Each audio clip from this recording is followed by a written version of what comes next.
선교지 중동에 있습니다.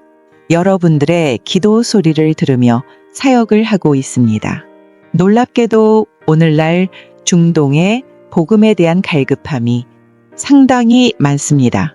말씀에 대해 정돈받기를 원하는 분들이 많습니다. 시대 분별력을 갖기를 원하는 분들입니다. 예수님의 재림을 기다리는 분들입니다. 이런 분들에게 저희가 7번의 세미나로 섬겨왔습니다. 이번이 8번째입니다. 새 언어로입니다. 언어별 3일씩입니다. 아랍어, 터키어, 이란어입니다. 이들에게 이미 상기 세계 언어로 7대 신학 주제들이 담긴 AMI 문서들이 5만여 건 배포되었습니다. 제가 이번 첫 3일에 아랍어 세미나를 마쳤습니다. 6개국의 아랍어 사역자들이 참석하였습니다. 40여 명입니다. 애굽, 시리아, 요르단, 크루드, 이락, 모로코입니다. 진지하게 열심히 공부했습니다. 여러분들의 기도 소리 들으며입니다. 세미나 중 가까운 지역에서 규모 6.2 지진이 일어났습니다. 평생 처음으로 건물이 심하게 진동하는 것을 경험했습니다. 여진도 여러 번 있었습니다. 재림 전 반드시 일어나야 한다는 예수님의 말씀을 깊이 묵상하게 하셨습니다. 우리의 기도 제목이 있습니다. 이 모든 사역이 황용현 목사의 명성을 위해서가 되면 안 됩니다. 이들이 제 이름은 잊어버리고 예수님 이름만 기억되며 높이며 경배하며 찬양 드리며 영광 드려야만 합니다. 우리 AMI 명성도 잊어야 합니다. 이들이 AMI를 통해 받은 메시지들로 더욱 시대 분별력을 가지고 수직계명, 수평계명, 지상명령을 순서대로 잘 지키도록 중보기도해 주시길 간곡히 부탁드립니다. 지난 주일이 부활절이었습니다. 세계 교회가 부활절 예배를 드렸습니다. 그런데 놀랍게도 대부분의 교회들이 성경적 진정한 부활 신학에서 벗어나서 부활절 예배와 설교를 했다는 사실입니다. 며칠 전 선종하신 프란시스코 교황도 마찬가지였습니다. 그의 부활절 메시지와 임종 메시지가 전쟁 종식과 세계 평화였습니다. 예수님의 감람산 메시지와 정반대였습니다. 요한의 7인 메시지와도 정반대였습니다. 이것이 오늘날 로마 카톨릭과 WCC 그리고 심지어 WEA의 부활절 메시지입니다. 대단히 혼란스러운 시대에 우리가 살고 있습니다. 분별력 없이는 미혹될 수 있는 시대에 우리가 살고 있습니다. 실제 수없는 크리스천들이 미혹되고 있습니다.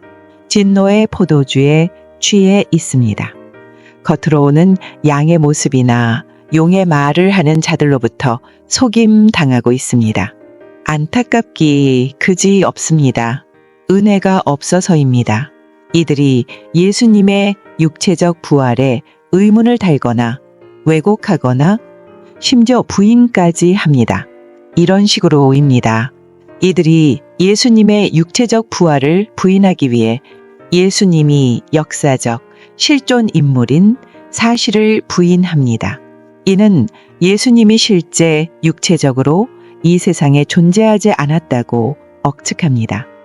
단지 예수님의 사상과 가르침이 존재했다고 가르칩니다. 놀랍게도 이런 억측을 주장하는 자들이 유명 신학교에 상당히 많습니다. 전 세계적 현상입니다. 한편 어떤 유명 신학자들은 이와 달리 예수님이 실제 육신으로 존재하셨다고 믿습니다. 그런데 그가 실제 부활하지는 않았다고 가르칩니다. 여러 가지 이유를 들어 자신들의 주장을 대변합니다. 첫째, 시체 도난설. 둘째, 빈 무덤 방문설. 셋째, 기절설. 넷째, 영의 부활설 등입니다.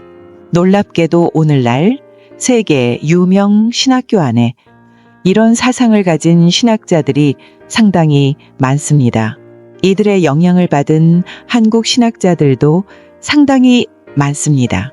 이들 모두가 직접 간접으로 두 번째 짐승, 종교적 적그리스도의 영향하에 있기에 이런 엉뚱한 생각을 하는 것입니다. 본인 자신은 이 사실을 인정하지 않습니다. 자신이 이성적으로 똑똑하다고 착각하고 있습니다. 자신이 진노의 포도주에 취해 있다는 사실을 모르고 있습니다. 이런 분들의 부활절 메시지를 들어보면 이 사실을 명백히 알 수 있습니다. 이들이 예수님의 부활의 의미를 변질시키고 있습니다. 이들이 부활의 개념을 이 세상 삶에 적용합니다. 회복, 위로, 격려, 치료, 소망으로입니다. 육신의 병, 마음의 병, 삶의 실패, 가정과 사업의 문제, 인간관계 문제 등의 부활을 적용합니다. 이에 번영신학, 기복신학, 회복신학, 복지신학 등으로 발전시켜 왔습니다. 이로써 그리스도인들의 시각을 두더지 시각, 병아리 시각, 참새 시각자들로 만들어 왔습니다. 심지어 시각 장애자로 만들어 왔습니다.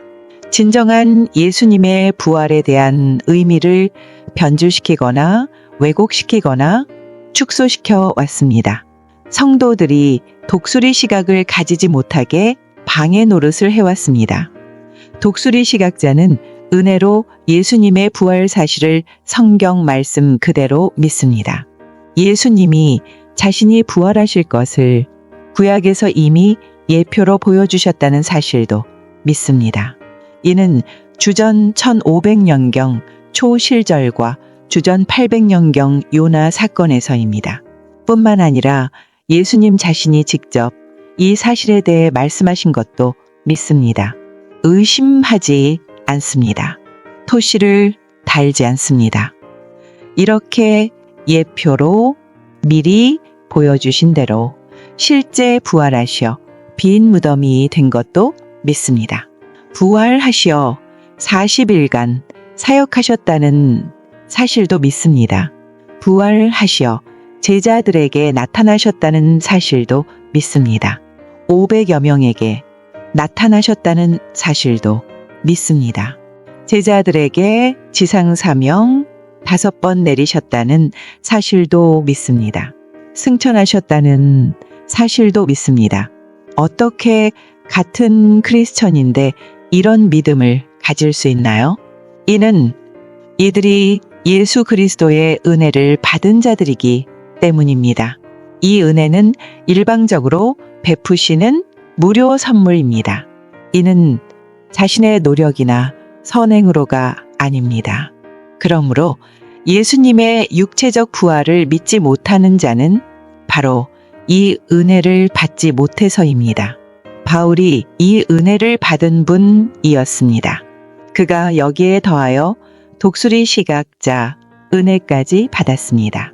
이 독수리 시각자는 우리가 장차 부활되면 우리의 썩을 육이 썩지 않는 육으로 변화됨을 미리 볼 수 있습니다. 뿐만 아니라 우리의 욕된 육이 영광스러운 육으로, 약한 육이 강한 육으로, 비신령한 육이 신령한 육으로 변하는 모습을 미리 볼 수 있습니다. 바울이 이 사실을 미리 보았습니다. 이 사실을 미리 보았던 바울이 부활의 절대성과 소중함을 깨달았습니다. 만약 예수님의 부활이 없었더라면 바울을 포함한 그리스도인 모두에게 엄청난 문제가 야기될 수 있었다는 사실도 깨달았습니다. 그가 깨달은 사실이 이것입니다. 첫째, 자신들이 전파하는 것이 헛것이 되며, 둘째, 자신들의 믿음도 헛것이 되며, 셋째, 자신들이 하나님의 거짓 증인이 되며, 넷째, 자신들이 여전히 죄 가운데 있게 되며, 다섯째, 그리스도 안에서 육이 잠자는 자도 망하였을 것이라는 사실에 대한 깨달음입니다. 우리도 바울처럼 이 깨달음이 있어야 합니다.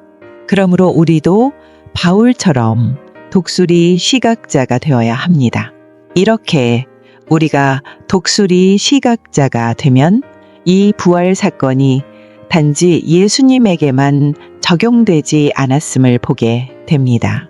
성경에 보면 이 부활 사건이 최소한 6단계로 전개됨을 볼 수 있습니다. 그 6단계를 살펴봅시다. 첫 번째, 예수님의 부활입니다. 그가 부활의 첫 열매가 되셨습니다. 두 번째, 예수님이 부활하셨을 때 이어서 부활하셨던 분들이 있었습니다. 세 번째, 예수님이 공중 재림하실 때 낙원에서 예수님과 함께 내려오는 분들의 부활입니다. 네 번째, 7년 환난 때 두 증인들의 부활입니다. 이들이 부활하여 혼인잔치에 참여하게 됩니다. 다섯 번째, 이 세상 7,000년 마칠 때 창조 목적 학교 폐교 때 지옥에 있는 사탄의 자녀들을 지옥에서 부활시키는 부활입니다. 이것을 예수님이 말씀하시길 심판의 부활이라 하셨습니다. 이들을 부활시켜 백보자 심판을 받게 한 후 영원한 불못으로 던지십니다. 여섯 번째 부활이 바로 이 세상 7,000년 마칠 때 창조 목적 학교 폐교 때 하나님 자녀들의 부활입니다. 예수님이 이 부활을 생명의 부활이라 하셨습니다. 이들의 혼과 영은 이미 낙원에 있습니다. 이들의 육은 이미 이 땅의 흙으로 있습니다. 이때에 이들의 이 육, 흙이 부활합니다. 이 부활된 육이 낙원에 있는 이들의 혼과 영과 다시 결합됩니다. 이때 이들의 육혼 영이 신천신지 존재로 변화됩니다. 이 신천신지는 낙원인 3층 천보다 훨씬 더 큰 규모입니다. 타락되었던 공중 1층 천과 우주 2층 천이 회복된 엄청 광활한 영토입니다. 이곳이 바로 하나님의 자녀들이 영원히 상주할 하나님의 나라입니다. 한편 하나님의 자녀들은 백보자에서 심판받지 않습니다. 그러나 이들의 이름과 행위들이 생명책에 기록되어 있습니다. 이 기록된 행위에 따라 신천신지에서의 계층, 머물 장소, 직분 등이 결정될 것입니다. 재판장 되시는 예수님이 결정하실 것입니다. 이렇게 우리가 보듯이 부활 사건이 최소한 상기의 6가지의 단계로 일어난다는 사실입니다. 이것이 성경적 부활 사상입니다. 복음주의적 부활 사상입니다. 하나님의 자녀들이 반드시 알아야 하는 지식입니다. 그런데 오늘날 두 짐승의 속임수에 영향받은 가짜 신학자들이 달콤한 말로 수없는 순진한 크리스천들을 속이고 있습니다. 이들에게 진노의 포도주를 먹이고 있습니다. 우리가 이 순진한 크리스천들이 이것에 취하지 못하도록 도와드려야 합니다. 내 민족만이 아닙니다. 그래서 예수님께서 우리로 하여금 열심히 NK 아바와 자바를 하도록 이끄시고 계십니다.